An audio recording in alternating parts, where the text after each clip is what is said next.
Alors, nous avions vu le si et le la, cette fois-ci.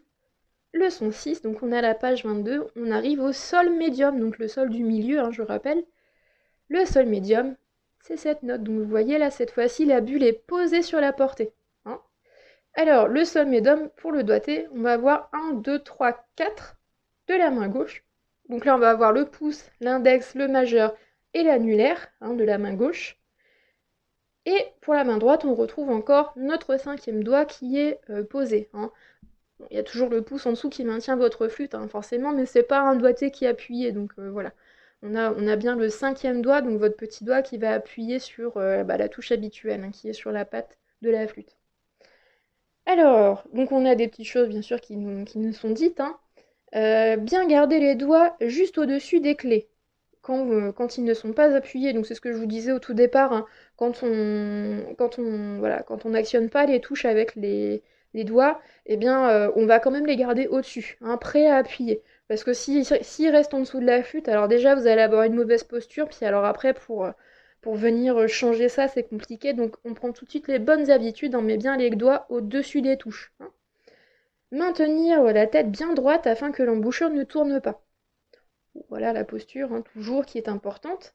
Le flûtiste doit avoir son visage face au pupitre, le pied gauche légèrement avancé, formant un angle avec le pied droit. Donc ça, alors je vous avouerai qu'on y reviendra quand on se verra, parce que là, je peux pas vous donner d'indications précises, en vidéo, ça va être compliqué. Donc on y reviendra quand on se verra, mais au final, vous verrez que c'est assez facile, c'est juste que les pieds vont pas être forcément devant complètement le pupitre. Ils vont être un tout petit peu tournés. Alors, on va avoir aussi ici des nouvelles indications. Donc ça, j'y reviendrai directement dans les morceaux, ce sera un peu plus simple.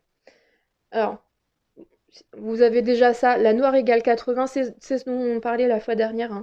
Indication métronomique de tempo. Le métronome, inventé par Maël Zell, indique la vitesse d'exécution. Donc là, vous voyez, c'est exactement ce dont on parlait la dernière fois.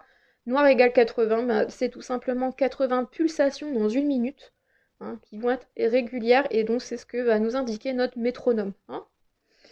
Alors, on va avoir ici notre ligne là avec nos notes longues pour chauffer l'instrument. Alors pourquoi c'est important de jouer des notes longues au départ? C'est parce qu'en fait votre instrument est froid. Et quand il est froid, le métal aussi. Enfin le métal, voilà, il faut qu'il ait le temps de chauffer un petit peu. Et plus le métal sera chaud, quand vous allez commencer à faire des notes, plus le métal sera chaud, plus ce sera facile de sortir les sons. Donc c'est pour ça en fait qu'à chaque fois vous avez cette petite ligne ici, c'est pour pouvoir chauffer votre flûte au départ, pour pouvoir faire les premiers sons et puis voir ce que ça donne. Alors on va avoir le La, le Si qu'on avait vu la dernière fois ici, et la nouvelle note là qui est en verte ici, le Sol. D'accord? Donc ça c'est nos trois notes ici. Alors en dessous on va retrouver un 2-4 avec des noirs, des blanches. Voilà, donc pareil, rien de nouveau ici au niveau des rythmes, vous connaissez tout. Et c'est la même chose en dessous, finalement vous allez retrouver la même chose, on va avoir des noirs et des blanches également. Voilà, donc ça va être des exercices qui vont être techniques, c'est-à-dire qu'on va travailler ici le changement des doigts. Comme la fois dernière, vous n'aviez qu'un seul doigt qui bougeait pour le La et le Si, c'était très facile. Ici, maintenant, on va avoir deux doigts. Si on a Sol, La, on va avoir le quatrième qui va devoir bouger. Par contre, si on a Sol, Si, c'est le cas ici, vous allez avoir le quatrième et le troisième qui vont devoir bouger en même temps. D'accord? Donc, c'est un petit peu plus technique. Et donc la technique de la flûte, en fait, c'est ça, c'est quand on vient travailler, vous voyez l'enchaînement des doigts. Donc voilà, ces deux exercices-là vont permettre ça.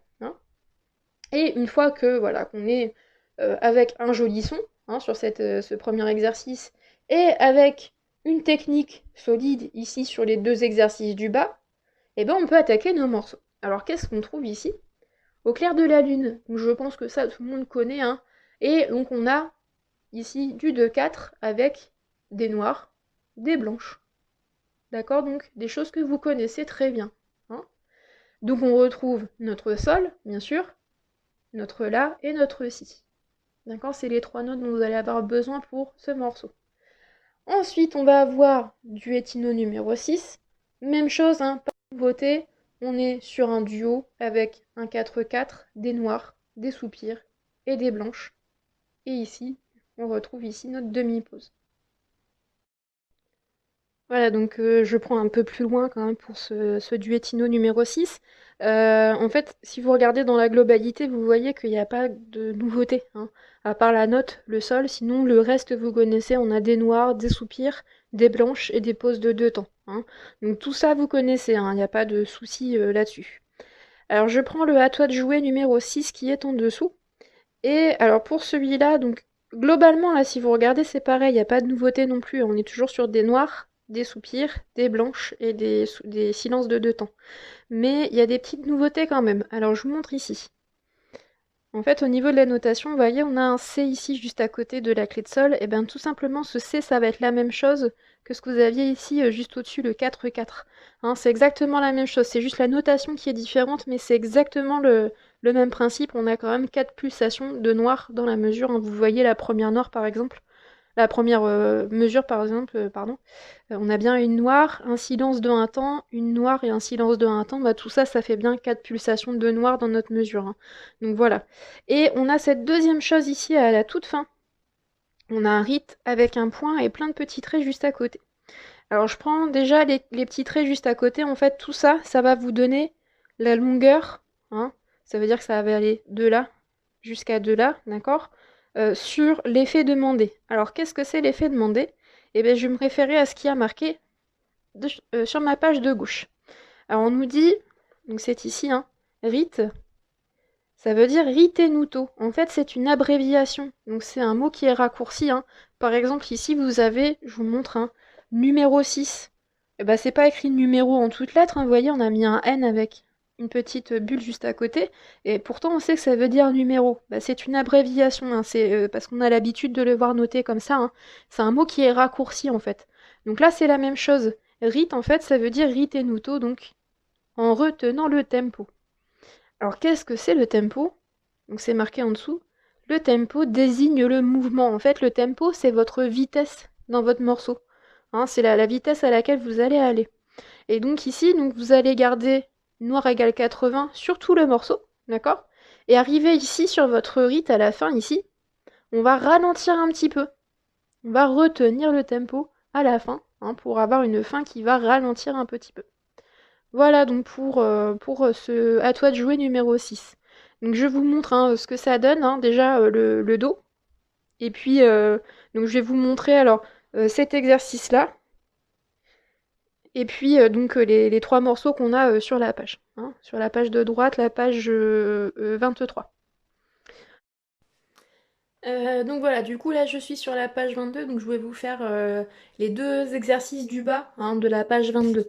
Donc le premier, alors je rappelle, hein, pour le sol, hein, on a le La qui est comme ça, le sol on vient rajouter notre quatrième doigt ici, d'accord? Donc avant, vous voyez, on a la palette ici, là on vient rajouter le doigt qui est juste avant. Donc votre cinquième doigt il est bien levé, hein, bien sûr on est au-dessus, hein. Comme ça marche pas, hein. Je vous l'avais dit, on va prendre des mauvaises habitudes, des mauvais réflexes et on va avoir des mauvaises postures. Donc on a bien les doigts qui sont au-dessus, hein, d'accord? Autre chose, hein, on va essayer d'aller chercher le plus possible vers le milieu du plateau, hein. Pas trop au bord, vous voyez, mais plutôt vers le milieu. On va venir centrer les doigts au milieu. Alors pour le premier exercice, donc celui qui est en 2-4, hein, du coup j'ai compté 2 temps, forcément, avant de démarrer. 1...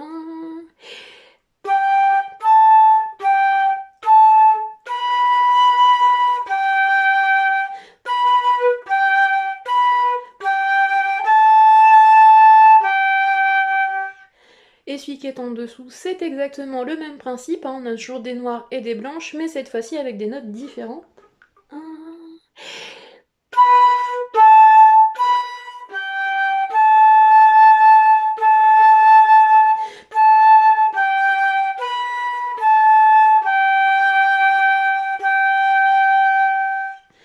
Voilà, donc là pour ces deux exercices-là, vous voyez, c'est pas très compliqué, très compliqué rythmiquement.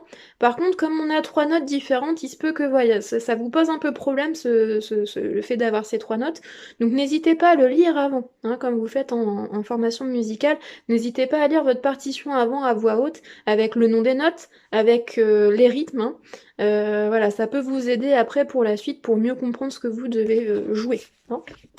Alors je change et je passe à la page 23. Donc à la page 23, on a Au clair de la lune en duo. Donc ce que je vais faire, c'est que je vais vous jouer pour l'instant la partie élève, la flûte 1. Hein, 1, 2, 1.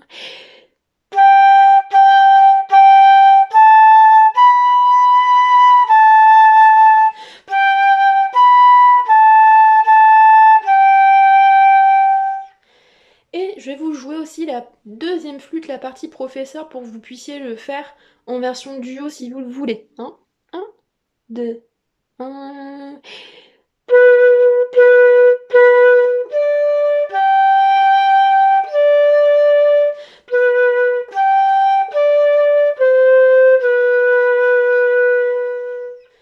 Donc voilà pour Au clair de la lune.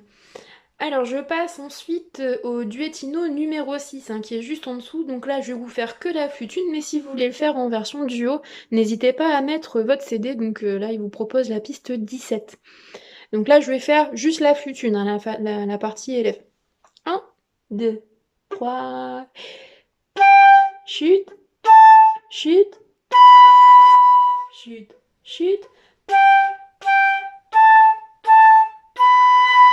chute, chute, chute, chute, chute,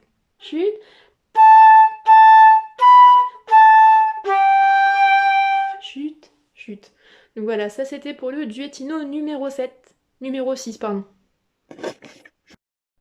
Alors là, je suis sur le À toi de jouer numéro 6.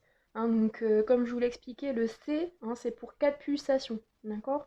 Donc, je vais compter 4 pulsations avant de partir, 4 temps avant de partir. Je vous rappelle, hein, bien sûr, vous pouvez utiliser votre CD. Là, ici, piste 18, flûte et piano, et piste 19, que le piano, hein. Donc, je vais bien compter 4 temps avant de partir. Petite précision, attention, à la deuxième ligne, on n'a pas des soupirs entre chaque note. Hein, vous verrez bien, il y a 2 notes qui vont s'enchaîner. Hein, je prends par exemple la mesure 9, d'accord? Donc c'est la troisième mesure, c'est ce qu'on avait vu tout à l'heure, hein, ce que je vous avais lu. La troisième mesure de la deuxième ligne, on va avoir une noire, un chute, et 2 noirs qui vont s'enchaîner, d'accord? On n'a pas de silence entre les deux, hein, chose que vous aurez avant. Avant, on a toujours une noire, un silence, etc.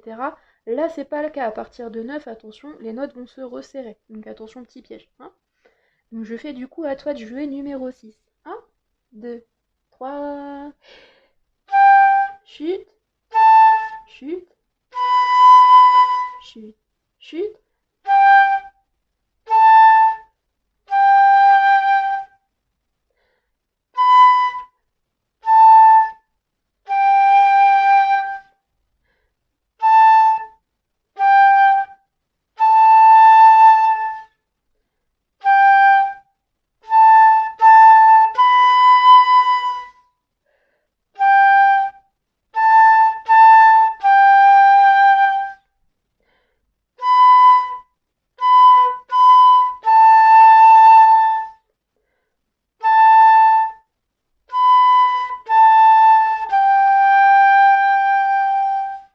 Vous voyez, pour la fin, j'ai bien ralenti, hein, là où on avait le ritenuto, on a un peu ralenti à la fin, hein. Voilà, donc j'espère que ça va pour tous ces morceaux et que bon, il n'y a pas de souci, hein, que tout se passe bien. Donc on continue, hein, bien sûr. On enchaîne avec la leçon suivante.